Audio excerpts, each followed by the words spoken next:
All right, everyone. So today we're going to talk about a pretty taboo subject in Raid Shadow Legends, which is also why this is going to be a bonus video. So there should already be another video on the channel, which of course has nothing to do with spending or any of that stuff.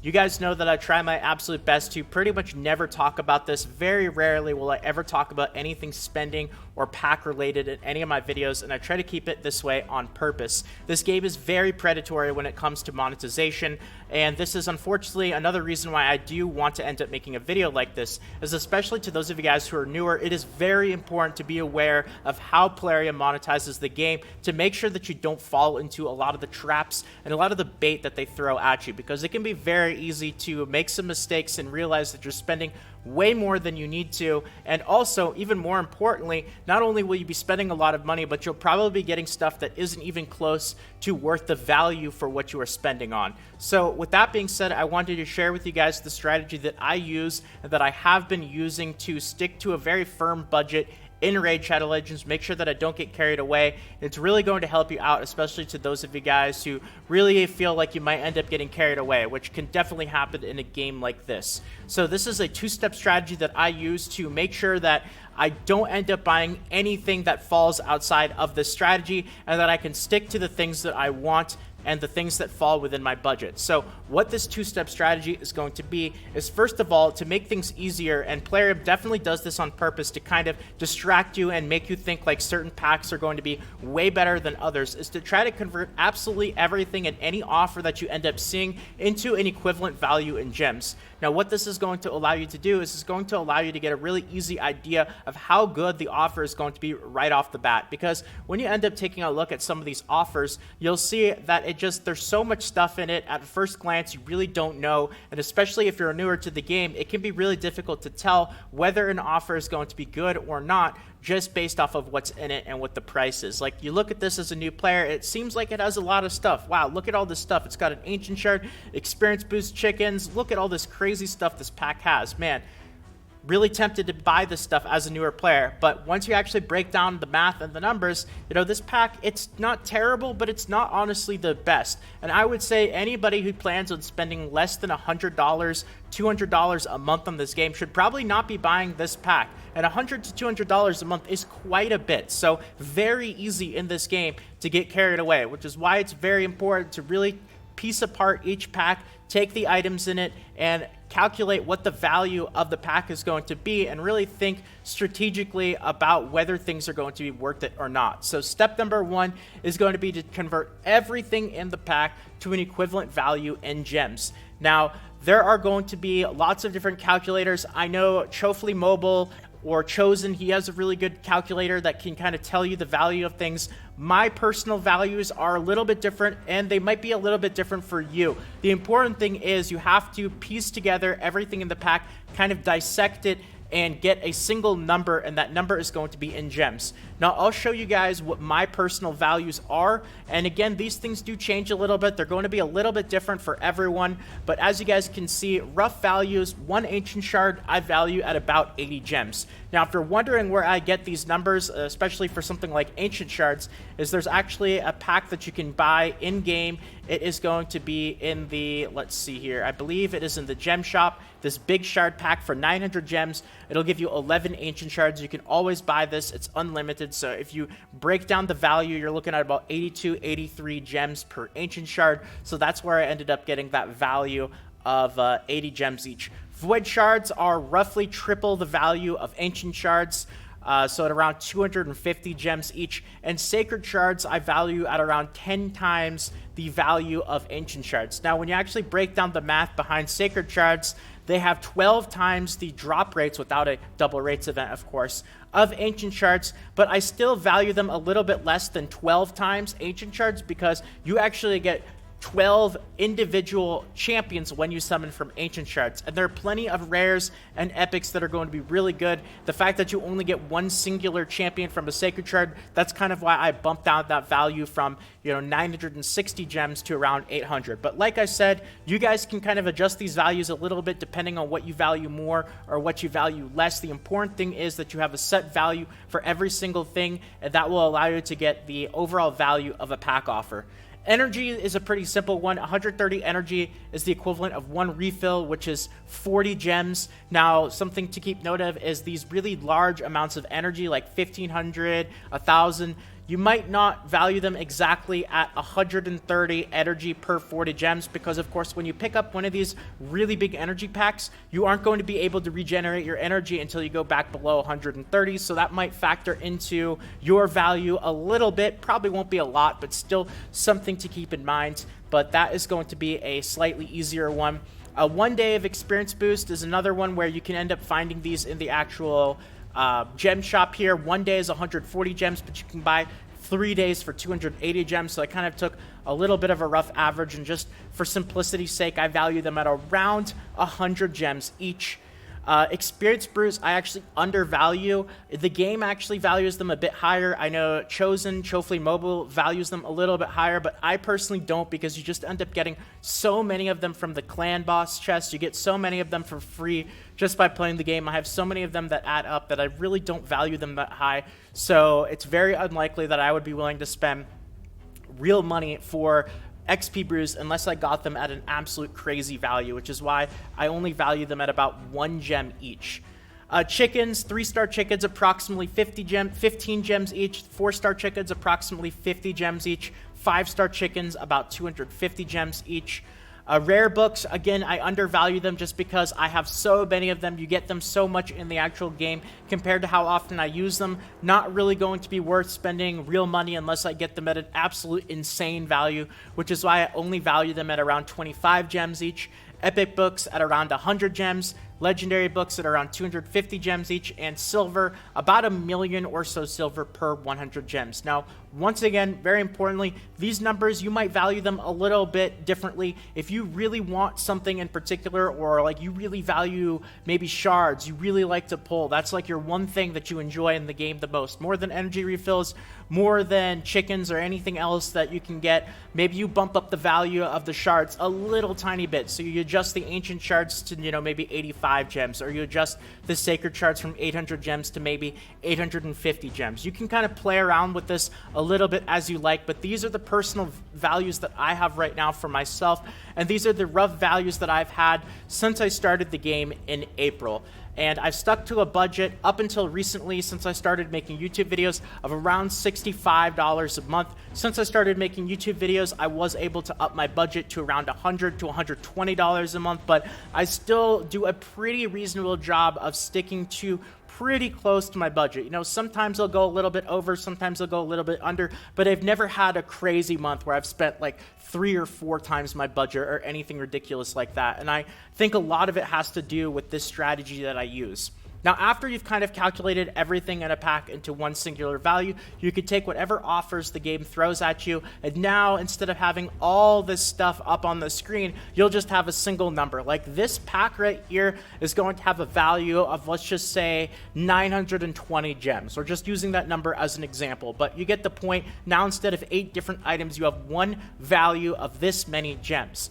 Now, at that point, what you can do is, depending on what your budget is going to be each month, you can decide at what points and what value gems per dollar is going to be worth buying packs for you. And I have found through my personal experience, since I started the game, these numbers are going to get worse as you are willing to spend more money on the game. And I've actually come up with a rough estimate so you guys can actually see at what points and what budgets you actually set yourself in Raid Shadow Legends. I feel like it's going to be worth starting to buy the packs so that you still stick within your budget.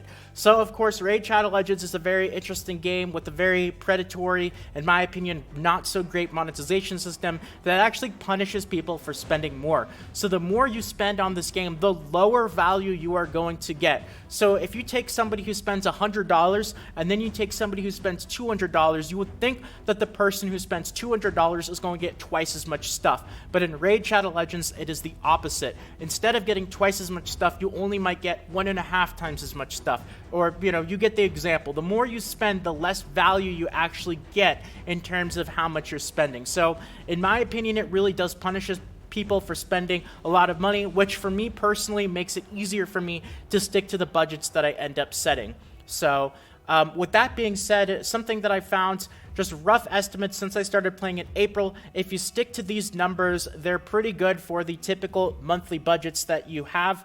And it's going to be the number of gems per 1 USD. Now, of course, if you guys are in a different country, these numbers might be a little bit different, but this is typically what I ended up finding and at what point it's going to be worth purchasing the packs to stick to your budget. So if your budget is $20 a month or less, you are only going to want to buy the absolute best of the best value packs. These are going to be packs that have 120 gems worth of value per $1 actual cost of the pack.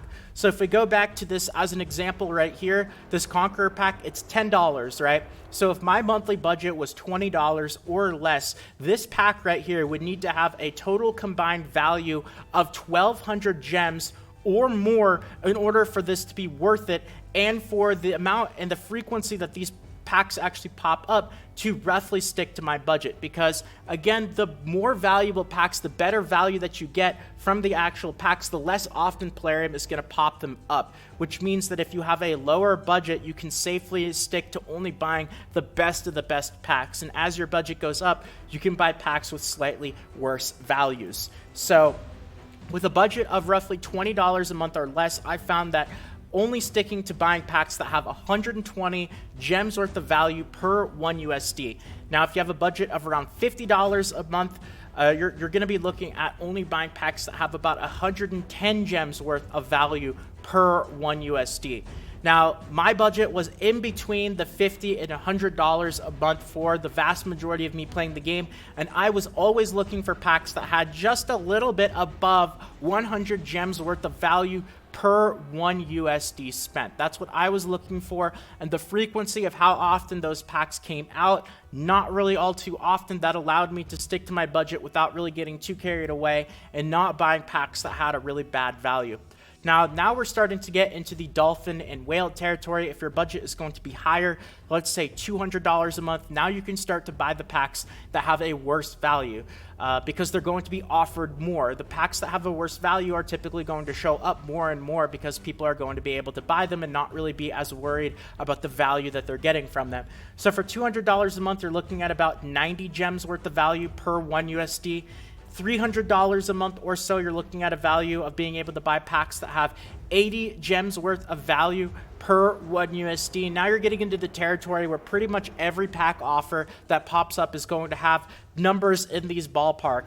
$500+ a month, you can end up buying pretty much most of the pack offers that show up at around a value of 70 gems per 1 USD. So, that'll give you a rough ballpark with the budget that you set and seeing which packs you'll be able to end up buying.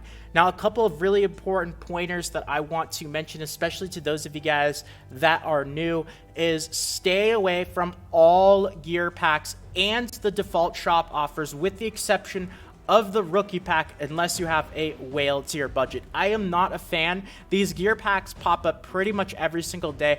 They're usually fairly expensive, between $20 to $50 every single day. They have a lot of purchase limits, and there's just so much RNG involved, so much of a gamble, in my opinion, even bigger of a gamble than shards, that unless you're just going for perfect gear on your super top tier champions, there's really no reason to buy these packs, especially if you don't really have a very high budget. I would absolutely stay away from them. Just whenever you see them pop up, just get them out of your head. They're almost always never going to end up being worth the purchase. The other thing is the default offers in the actual shop. These right here, these are all pretty much absolutely awful, and there's a strategy Plarium uses known as price anchoring, which is where they have a lot of really bad offers, that includes the offers in the shop, show up so that when a good offer shows up, it makes you feel like it's a good offer because you're comparing it to all the bad stuff. But in reality, it really is all pixels. It doesn't really make that big of a difference to Plarium whether they sell good packs or bad packs. In the end, they're getting money regardless. So it's just a strategy that you use. Don't really look too much into it. I would just say stay away from pretty much absolutely everything in the default shop. The exception is the rookie pack, which I would still stay away from if you have a monthly budget of like $100 a month or less. But That's not absolutely terrible. $1 for one ancient shard. You know, like I said, ancient shards are valued at about 80 gems or so each. So if you go back to that budget right here, 80 gems, you're looking at $200-300 a month. That's about right. I would say that if you don't plan on spending $200 to $300 a month, you're probably not going to want to be buying the rookie packs, because you can end up buying these every day. So that's an extra $30 a month that adds up just from 30 extra ancient shards. So I used to buy a couple of these here and there, but then I realized that honestly, with the amount of offers the game pops up on a consistent basis, it's really just not worth it unless you start getting into the dolphin and the whale territory.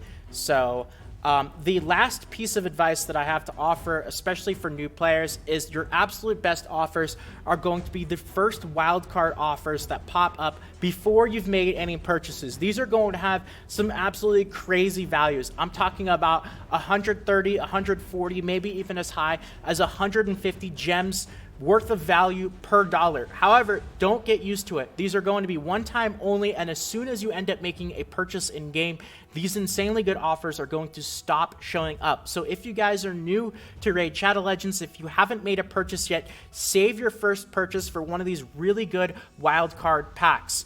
One of them is like 10 ancient shards and then 500 gems for $10. That's a value of about, 130 gems per dollar. You have the 10 ancient shards for 800 gems, and then you have the 500 gems on top of it, 1,300 gems, $10, 130 gems per dollar. Super insanely good value, but those packs, you won't see them after your first wildcard offers, which is also why if you guys do decide to spend on Raid Shadow Legends, you want your first purchases to be your best value ones, because once you make a purchase, even if it's not a good one, those really good ones will stop showing up. They'll start to become worse and worse, and that's a theme in the game. The more that you spend, the less value you're going to end up getting from the offers. So with that all being said, I've thrown an insane amount of info at you guys in this video.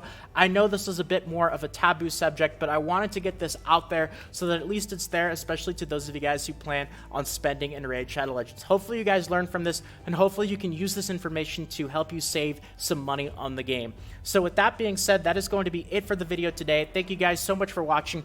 Really hoping that you guys enjoyed, and if you did, please feel free to subscribe to the channel for more videos like this. Really do appreciate it, everyone. Feel free to toss a quick like as well. It helps out more than you can imagine, and more Raid Shadow Legends videos, guides, tutorials, and all that fun stuff should be popping up on the screen right about now. Over 85 Raid Shadow Legends videos on the channel, and they should also be to your right in the suggested videos as well. Have a great day, everyone. Take care, and until next time, this is Salt of the Salty Guild, signing out.